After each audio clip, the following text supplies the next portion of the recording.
Assalamu alaikum and good morning, dear students. I hope you all are good. Welcome to your science class, and I am your science teacher, Ms. Nida Zamurd. Students, open page number 115. Write down date and day here. Date is 7/1/2021. C.W is for classwork and day is Wednesday. Today we will do theme reinforcement from lesson 12 to 15. Lesson 12 से 15 तक जितने भी chapters हमने पढ़े हैं हमने उनमें क्या सीखा उसको हम समराइज़ करेंगे आज। ठीक है, ये बुक पे आपने वर्क करना है। तो सबसे पहले हमने पढ़ा था about simple machines. So let's start. Useful lever. Lever क्या है? Basically it's a type of uh simple machine जो कि हमारे लिए बहुत फ़ायदेमंद है। Levers are very useful for us. They can lift things that we can not, such as a heavy stone और बॉक्स। लीवर्स की मदद से हम उन हैवी ऑब्जेक्ट्स को लिफ्ट अप कर सकते हैं जिनको नॉर्मली हम नहीं उठा सकते। ठीक है, जैसे कि कोई बहुत भारी पत्थर या कोई बॉक्स वगैरह। They can be use to open a tin और टर्न समथिंग। उसके अलावा लीवर्स जो होते हैं वो बॉटल्स वगैरह ओपन करने के लिए, टिन ओपन करने के लिए यूज़ होते हैं, या किसी चीज़ को टर्न करने के लिए, जैसे कि screw driver. Levers work like अ सीसा। सीसा पे आप लोग अक्सर बैठते हो कि सीसा का जो वर्किंग प्रिंसिपल है वो क्या है कि एक पर्सन जो है वो डाउनवर्ड पुश करता है एक साइड को और दूसरा पर्सन जो होता है वो अपवर्ड जाता है। ऐसा ही है ना कि आप डाउनवर्ड जाते हैं, उसको पुश डाउन करते हैं और आपका जो पार्टनर होता है वो ऊपर की तरफ जाता है। तो बिल्कुल इसी तरह लीवर की एक साइड पर उसको डाउनवर्ड सपोर्ट दी जाती है और दूसरी साइड से वो किसी भी हैवी ऑब्जेक्ट को लिफ्ट करता है। एग्जाम्पल्स हमारे पास लीवर्स की हैं wheelbarrow, bottle opener and screwdriver. ये वो चीज़ें हैं जो हम अपनी डेली लाइफ में यूज़ कर सकते हैं। ठीक है, so what you have to do, look at these levers, what can they be used for. ये डिफरेंट लीवर्स की पिक्चर्स बनी हुई हैं, आपने इनके आगे लिखना है कि ये किस लिए यूज़ होते हैं। सबसे पहले है a screwdriver can be use to.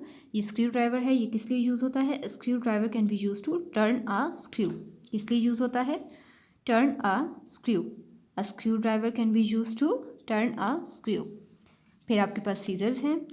Seizures can be use to, कैंची होती है जो सीजर, वो किस लिए इस्तेमाल होती है? To cut various materials. Different चीज़ों को, पेपर को कट करने के लिए इस्तेमाल होती है, क्लोथ्स को कट करने के लिए हम यूज़ करते हैं। डिफरेंट मटीरियल्स हम कट कर सकते हैं with the help of a scissor. So scissors can be use to cut various materials.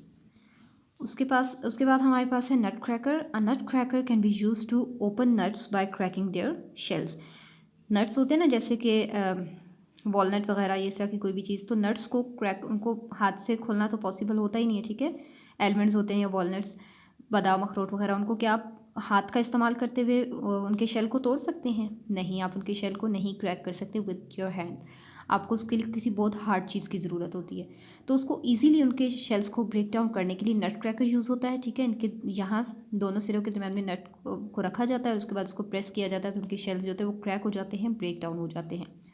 So a nutcracker can be use to open nuts by cracking their shells. ठीक है, then next is wheelbarrow. A wheelbarrow can be use to carry heavy objects. ठीक है, बहुत heavy objects को एक जगह से दूसरी जगह ले जाने के लिए इसको इस्तेमाल किया जाता है। यहाँ पे ऑब्जेक्ट्स रखे जाते हैं, यहाँ से पर्सन इसको पकड़ता है और व्हील की मदद से मूव करते हैं, हम इसको आसानी से एक जगह से दूसरी जगह लेके जा सकते हैं। फिर है a pair of pliers can be use to hold, bend और कट थिंग्स। कोई भी वायर्स, तारे वगैरह जो होती हैं उनको कट करना है, बेंड करना है, या उनको पकड़ने के लिए पेयर ऑफ पाइलर्स इस्तेमाल किए जाते हैं। ठीक है, then this is garden shears, they can be use to cut branches and stems. ठीक है, गार्डन की सफाई के लिए, लॉन्स की सफाई के लिए हम इसे घरों में इस्तेमाल करते हैं।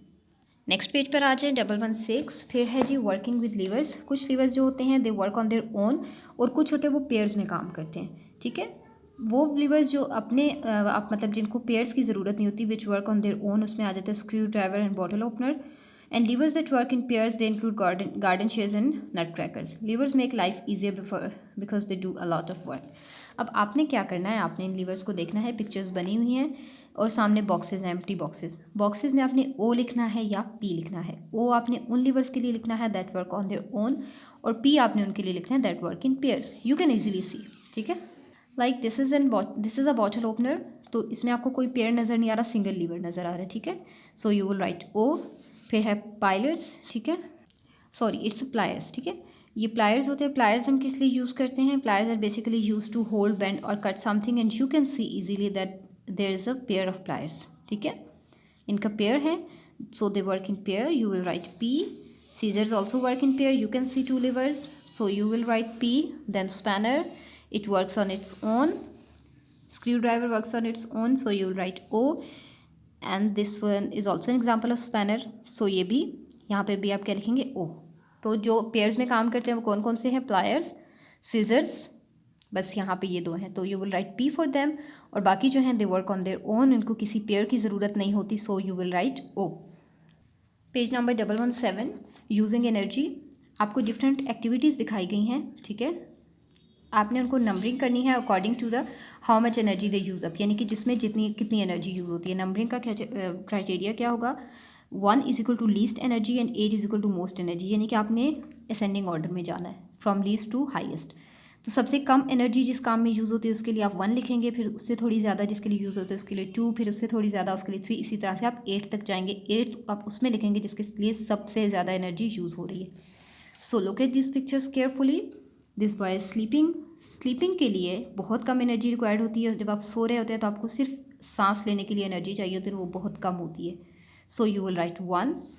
उसके बाद you are eating, you need more energy than sleeping, लेकिन अभी भी आपको इतनी ज़्यादा एनर्जी रिक्वायर्ड नहीं है, सो यू विल राइट 2। उसके बाद राइटिंग के लिए आपको थोड़ी सी और ज़्यादा एनर्जी चाहिए होती है, यू विल राइट 3। स्विमिंग के लिए थोड़ी सी और energy, that's why you will right 4। Then to kick a football, you need more energy than swimming, then 5. Then to ride a bicycle, you will need more energy than this, you write 6, 7 and 8. इस काम के लिए आपको सबसे ज़्यादा energy required है, ठीक है। उसके बाद आपको ये डिफरेंट मटेरियल्स के नेम्स लिखे हुए हैं। आपने क्या करना है कि इनमें से कौन सी चीज़ें जो हमें एनर्जी प्रोवाइड कर सकती है और हमारी बॉडी उन्हें मतलब वो फ्यूल के तौर पे यूज़ हो सकते हैं, ठीक है। उसके बाद आपने इन सर्कल्स को कलर भी करना है। मैंने जिस सर्कल किए हैं आपने इनको कलर भी करना है। इसमें अगर आप देखें तो एग आपको एनर्जी प्रोवाइड करता है, ठीक है, प्रोटीन्स की फॉर्म में। शुगर्स जो होते हैं वो कार्बोहाइड्रेट्स की फॉर्म में एनर्जी प्रोवाइड करते हैं। Then milk, banana, meat, chocolate, biscuits, bread and cakes, ये वो चीज़ें हैं which have energy in them, ठीक है। Page number 118, this is your homework, you have to do it by yourself. आपने क्या करना है, अपने डिफरेंट एनर्जी के सोर्सेज यहाँ पे ड्रॉ करना है और आपने बताना है कि ये एनर्जी किस लिए यूज़ होती है। फॉर एग्जांपल अगर आप यहाँ पे सन ड्रॉ करते हैं तो that is a source of heat energy, और आप बताएंगे कि ये हीट एनर्जी का सोर्स है, ठीक है। वो एनर्जी हम किस लिए यूज़ करते हैं? अपना खाना वगैरह बनाने के लिए। इसी तरह से अगर आप इलेक्ट्रिक एनर्जी ड्रॉ करते हैं यहाँ पर तो वो क्या है, वो हम घरों में इलेक्ट्रिक अप्लाइंसेस चलाने के लिए यूज़ करते हैं। So you have to do it by yourself. Next page पर आ जाएँ। I told you about transparent, translucent and opaque materials. ये मटीरियल्स गिवन हैं, आपने उनको यहाँ पर अलग-अलग करना है, ठीक है। जो ट्रांसपेरेंट है वो यहाँ आएंगे, जो ट्रांसलूसेंट है वो यहाँ, जो ओपेक है यहाँ, और उसके अलावा कुछ आपने एडिशनल मटीरियल्स भी लिखने हैं, ठीक है। सो सबसे पहले तो यहाँ पर क्या है, ग्लास, दैट इज़ ट्रांसपेरेंट क्योंकि इसमें से लाइट गुजर सकती है। Water is transparent, clear plastic is transparent and electric bulb is transparent क्योंकि इलेक्ट्रिक बल्ब की रोशनी भी हमें दिखाई देती है ना, ठीक है। उसके बाद एक्स्ट्रा कुछ मैंने चीज़ें ऐड की हैं, cellophane, lens, spectacles and clean air. Air भी ट्रांसपेरेंट है क्योंकि एयर में से भी लाइट पास हो सकती है। ट्रांसलूसेंट में आपके पास आ जाता है tracing paper, frosted glass, tissue paper, ठीक है, बटर पेपर है, प्लास्टिक है, sunglasses, wax paper, vegetable oil, ये वो चीज़ें हैं जो कि जिनमें से थोड़ी सी लाइट गुजर सकती है। ओपेक मटीरियल्स वो होते हैं जिनमें से बिल्कुल भी लाइट नहीं गुजर सकती। Let's suppose for example cardboard, metal, clay, would, newspaper. उसके बाद क्ले है, मिरर है, लेदर है एंड स्टोन है। मिरर जो होता है दैट इज़ ओपेक मटीरियल क्योंकि मिरर की दूसरी साइड पे क्या है वो हम नहीं देख सकते। मिरर से लाइट रिफ्लेक्ट होती है, उसमें से लाइट गुजरती नहीं है। Page number 120 is also for homework. Here is an activity. आपने क्या करना है कि आप यहाँ पर लिखेंगे ट्रांसपेरेंट ऑब्जेक्ट को आप ओपेक कैसे बना सकते हैं और एक ट्रांसपेरेंट ऑब्जेक्ट को ट्रांसलूसेंट कैसे बना सकते हैं, ठीक है।